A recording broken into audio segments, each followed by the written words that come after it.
Have you ever woken up and felt like your body just hit a switch? One day you're eating the same, exercising the same, but suddenly it's like you've gained 20 pounds overnight. Your patience is thin. You find yourself literally crying over spilled milk, and even taking the dog out feels like climbing a mountain. After working with women now for over 20 years and seeing these complaints on repeat almost daily, I knew that this is something we had to start talking about. And a question that I always had along the way was, why do some women sail through perimenopause while others are tortured for upwards of 15 years? Turns out that some women are prepping for this transitional phase their entire life, while others seek help only when they wake up one day to find that they don't recognize themselves in the mirror. Welcome to Peri-Menopause, but don't worry, today we're diving deep into what's really happening and how you can prep for this transitional phase so you can stay ahead of the game.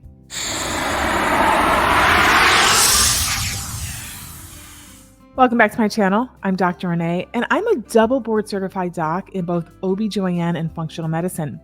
I help women balance their hormones naturally and rewire their brains for better health. And if you enjoy what you learn in today's video, don't forget to subscribe, and I'd really appreciate a thumbs up so I know you resonated with the content. And be sure to stay until the end because I have something that you might be interested in, especially if you're watching this video. Okay, so now let's get into it. Did you know that about 90% of women experience symptoms of perimenopause before the age of 50? Thus, the reason why I see or hear from women like this daily. From sudden weight gain to mood swings and energy crashes, this transitional phase can disrupt your daily life in ways that you'd never expected. So today we're diving deep into what perimenopause really looks like and how you can prepare for it so those little surprises don't catch you off guard. Perimenopause usually begins in women between the ages of 45 to 55, though it can start as early as 35. This phase is the body's transition into menopause, where hormone levels, especially estrogen and progesterone, start to fluctuate. These hormonal shifts can last anywhere from a few months to several years before menopause officially begins, which is typically around ages 50 to 51. Now, during perimenopause, many women experience a range of physical and emotional symptoms. Mood swings, hot flashes, and sleep disturbances are just a few of the classic symptoms that women face. Hormonal fluctuations can wreak havoc on your body, leaving you feeling irritable, anxious, and overwhelmed. For some, hot flashes can be debilitating, causing sudden intense heat, sweating, and even heart palpitations. And when your sleep is disrupted, either due to temperature fluctuations or your racing mind, you can experience chronic fatigue, brain fog, and overall exhaustion. Now, beyond the physical symptoms, perimenopause can also take a toll on your mental health. It's not uncommon to feel more anxious, depressed, or just emotionally unstable. This emotional roller coaster can make daily life feel more challenging, affecting not just your mood, but your relationships and your overall sense of well-being. One of the most frustrating things many women experience during perimenopause is unexplained weight gain, even when they've been eating the same and exercising like they always have. So what's going on? Well, it often comes down to our fluctuating hormones. As estrogen levels start to drop, our bodies can become more resistant to insulin. This means that the foods you used to eat without a second thought might now be impacting your blood sugar more, making it easier for your body to store fat, especially around the midsection. And it's not just about weight. Lower estrogen levels also makes us less resilient to stress. So those little things that used to roll off your back, they're now setting you off much easier. This can lead to a heightened sense of anxiety, emotional overwhelm, and just generally feeling on the edge. Progesterone, another key hormone, starts to drop as well, which plays a big role in mood stability.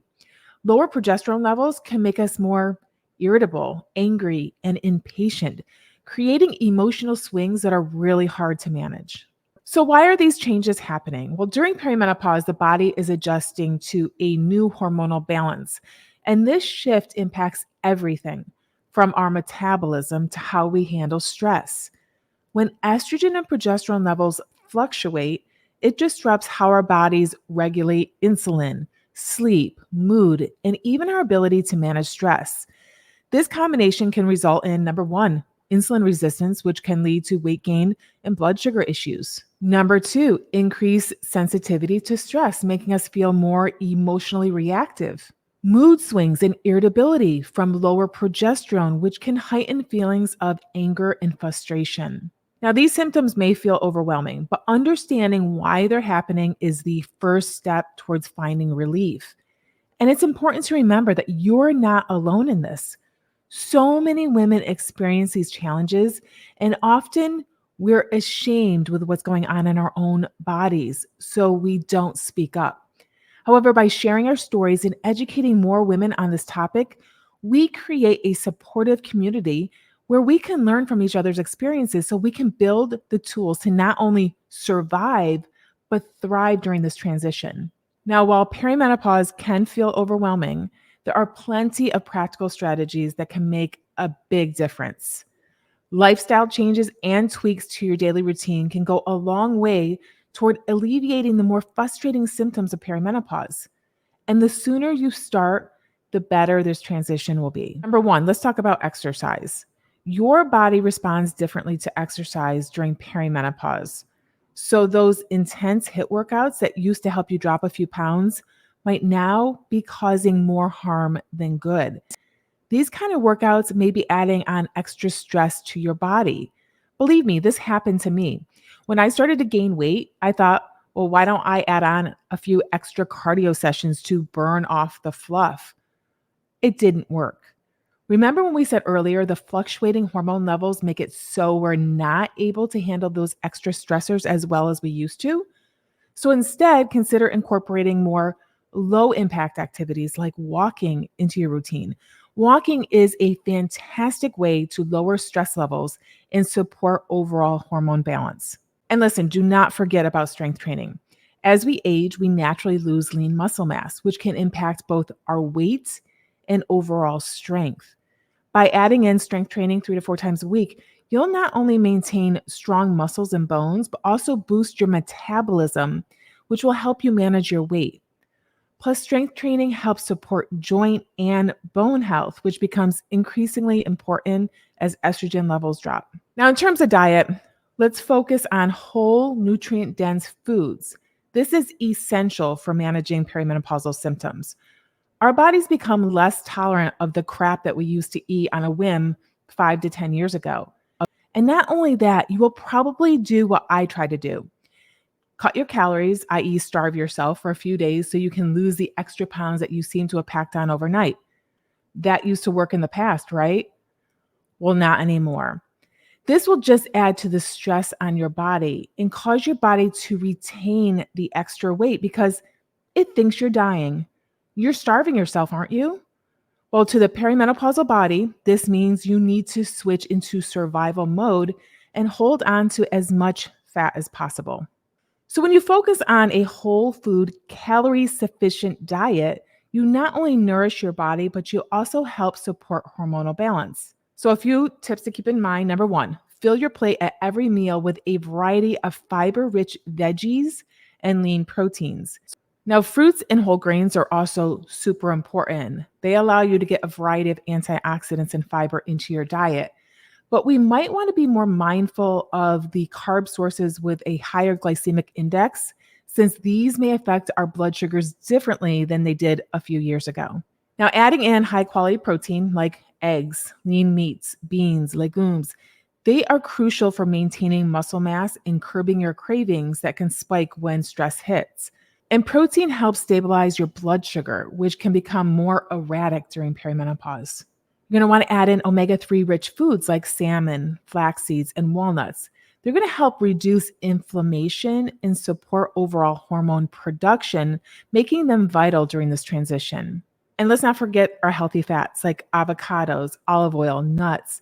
These are going to also support hormone production and keep you feeling full longer. Remember, fats are essential for making your hormones, so don't shy away from them. If you're in my world, you know I like to focus more on what we put in rather than what we take out. So, focusing on adding in foods high in fiber, healthy fat, and protein will help reduce inflammation, maintain a healthy gut, and keep you more balanced as we ride this hormonal roller coaster. Now, as estrogen levels drop, our ability to handle stress takes a hit.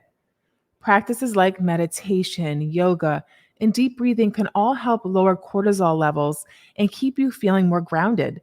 But I get it. What you find stress relieving is different than what helps me. Now, I love meditating, long walks in nature, and deep breathing. And I've even started working on vagal toning and brain retraining to help that deep seated stress and my associated nervous system dysregulation. But here's the thing, you might find trying to meditate stresses you out even more. The point here is finding what you love that will lower your stress. It might be reading a good book, enjoying a nightly bath, or even taking a nap. It's all about giving your body and mind the tools they need to handle the ups and downs of this transitional phase. And during perimenopause, sleep becomes even more essential for maintaining your overall health. But many women find it harder to get good rest due to increased stress and temperature fluctuations. My own personal experience, I wake up overnight, usually due to being hot. I throw the covers off, get the dog and cat off of me. But then guess what? I'm now awake and my mind starts thinking about my to-do list. The lab that I have to follow up on and the client call I have tomorrow, right down to like more trivial things like what we're going to have for dinner the next night and what workout I'm going to do in the morning.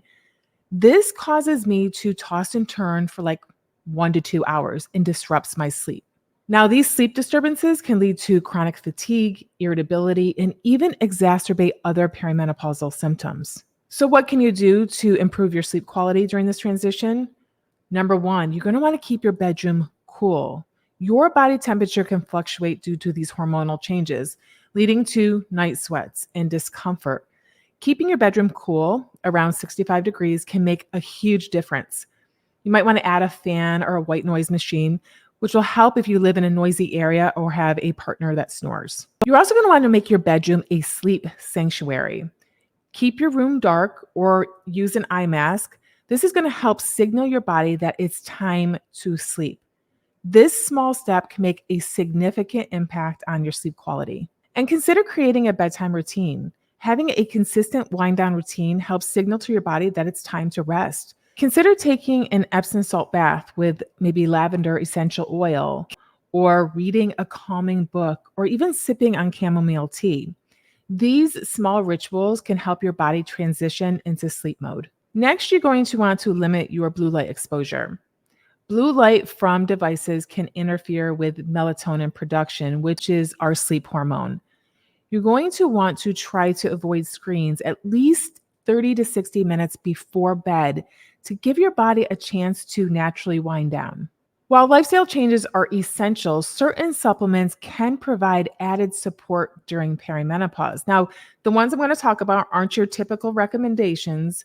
We're going to dive into some unique options that target key areas like hormone balance, sleep quality, and stress management. So first up, for hormonal support, I love the combination of shatavari and fenugreek seed. Now, shatavari is an adaptogenic herb from Ayurvedic medicine. It's known for its ability to balance female hormones. It supports estrogen regulation. It eases menopausal symptoms like hot flashes and mood swings, and it's excellent for promoting reproductive health. Next, we have fenugreek seed. It's got a long history of use in supporting lactation, but it's also effective at regulating blood sugar levels, which can help with weight management during perimenopause. It's been shown to have phytoestrogen properties that help with hormone balance. Next up, we have sleep. I love to use two unique supplements. Number one, saffron extract, and number two, corngrass. Now, I've personally found the combination of saffron extract and corngrass to be extremely helpful. First up, we have saffron extract. It's a powerful herb known for boosting mood and reducing anxiety. It can regulate our happy hormone, serotonin, which can contribute to better sleep quality. Studies have shown it can improve mood and reduce symptoms of mild to moderate depression, which often disrupts sleep during perimenopause. And then I use corn grass to support relaxation and promote more restful sleep by calming my nervous system. It's an excellent addition to my nightly routine, especially if you're struggling like me with getting a good night's sleep. Now, for my stress management, I like to use a combination of ashwagandha, magnolia bark extract, philodendron, and tulsi. Now, I think we've all heard of ashwagandha. It's a well-known adaptogen that helps reduce cortisol, which is our stress hormone. It also promotes a sense of calm and helps your body adapt to stress. Then we have magnolia bark extract. It also works by lowering cortisol and improves your sleep quality. It's very helpful if you're experiencing stress-related sleep disturbances like I often do. Philodendron is often combined with magnolia for its ability to reduce your body's response to stress and also can regulate cortisol levels. And then we have tulsi. It's also known as holy basil. It's a calming adaptogen that helps lower stress levels and also supports your immune system, making it easy to handle daily pressures. I've found these ingredients incredibly helpful for stress relief during perimenopause, and I'll be sure to link all of the supplements I take in the description below. I'll also be sure to link some studies in the description below describing the efficacy of some of these supplements that I take when it comes to perimenopausal symptoms. Now, supplements can be a powerful addition to your perimenopausal strategy, especially when combined with lifestyle changes. As I always say, you cannot out-supplement a poor lifestyle, but these can help you feel better while implementing both the dietary and the lifestyle strategies that we've already talked about. Now, for some women, lifestyle changes and supplements and dietary changes may not be enough to manage the symptoms of perimenopause. That's when bioidentical hormone replacement comes into the picture. Now, I personally take bioidentical hormones, and I love how they've helped me regain balance and vitality during this transition. So what's the difference between bioidentical and synthetic hormones? Bioidentical hormones are derived from natural sources and are chemically identical to the hormones your body naturally produces. This makes them a more natural fit for your body's hormonal needs. They can be tailored to meet individual requirements and are often seen as a more holistic approach to hormone therapy. Then we have synthetic hormones. These are created in labs and are not identical to the hormones your body produces. While they can help with symptom relief, synthetic hormones sometimes carry a higher risk of side effects as they are metabolized differently by the body. With bioidentical hormone replacement, women often report fewer side effects and a more natural, balanced experience because the body recognizes and processes the bioidentical hormones just like its own. Now, I personally opted for bioidentical hormone therapy and found that it has significantly improved my energy levels, my sleep, my mood, and just my overall well-being. Of course, this is a personal choice, and it's important to work with a qualified healthcare practitioner to figure out what's best for you and your body. But for those struggling with severe symptoms, bioidentical hormones can be a game changer. If you're unsure what your hormones are doing, you're not alone. It can be hard to know exactly what's going on during perimenopause. That's why I offer hormone testing using both saliva and urine samples. These tests give you a clearer picture of your hormone levels so you can be fully informed about the changes happening in your body and how best to navigate them. And the best part, they can be collected in the comfort of your own home. By understanding your unique hormone profile, you can make more informed decisions about what's right for you when it comes to choosing the right supplements, making lifestyle adjustments, or even exploring options like bioidentical hormone replacement therapy. I'll be sure to link all the details on how to access this testing in a personalized consult with me in the description below. And with that, we'll see you right back here next week. Ciao.